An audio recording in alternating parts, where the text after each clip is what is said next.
Cattle Baron is a board game for 2 to 4 players that puts you in charge of your own Australian cattle property. Just like a real cattle property, the aim of the game is to look after your cattle and your land, to try to buy the best bulls, to develop your property and to build up your herd. The winner is the first player to achieve a fully developed, fully stocked cattle property with the highest standard of genetics. But beware, setbacks like drought and bushfires can be lurking around any corner. Let's have a quick look at the board to understand how Cattle Baron is played. The inside of the board contains 4 cattle properties, each named after a real Northern Territory cattle station. Each property is divided into 3 paddocks. Each player chooses a property and then chooses a herd colour, red, black, grey or white.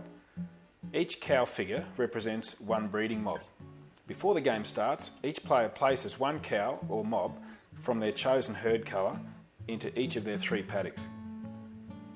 The inside of the board is also home to the central adjustment paddock, where you have to move cattle if you are hit by drought or bushfire. See the Cattle Baron adjustment paddock video for more details on how this works. The outside squares of the board are the gameplay area. This is where players take it in turn to roll the dice and follow the instructions on each square they land upon as they go. At the start of the game, each player chooses a silver playing piece and places it on the annual carving square. Before the game starts, each player gets $225,000 in cash. But for a faster game, you can increase the amount of money each player receives at the start.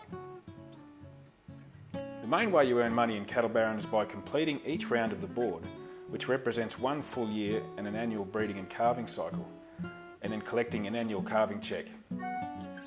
To calculate how much money you receive at the end of each round after passing the annual calving square, watch the short How to Earn Money in Cattle Baron video.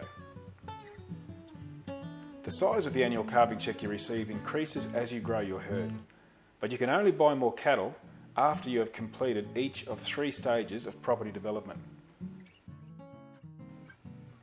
The first stage of property development is improved pastures, which cost $250,000. Once you have paid for this level of development, you can then buy another 3 mobs for your property when you next land on a sale auction square, taking the total number of mobs on your property to 6, 2 in each paddock. The second stage of development is improved stock waters, which costs $500,000 and allows you to buy another 3 mobs of cattle, taking the total number of mobs your property can hold to 9 cattle, 3 in each paddock. The third and final stage is improved fencing, which costs $1 million and allows you to buy another 3 mobs, taking your total number to 12, or 4 mobs in each paddock. You can pay for each level of development at the start of any turn before you roll the dice. Every player starts with the lowest level of genetics in their herd, scrub bulls. Landing on an upgrade genetic square allows you to upgrade first to herd bulls and then to stud bulls.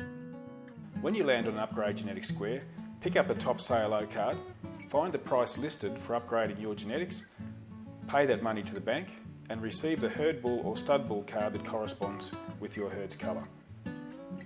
The winner is the first player to take their property from having scrub bulls and 3 cows to having a fully developed property with improved pastures, stock waters and fences, fully stocked with 12 mobs of cattle, 4 in each paddock, and with stud bulls. The second important step after you have passed the annual calving square and have calculated your annual calving cheque is to draw the top season card, which determines what your seasonal conditions will be like for the next full round of the board.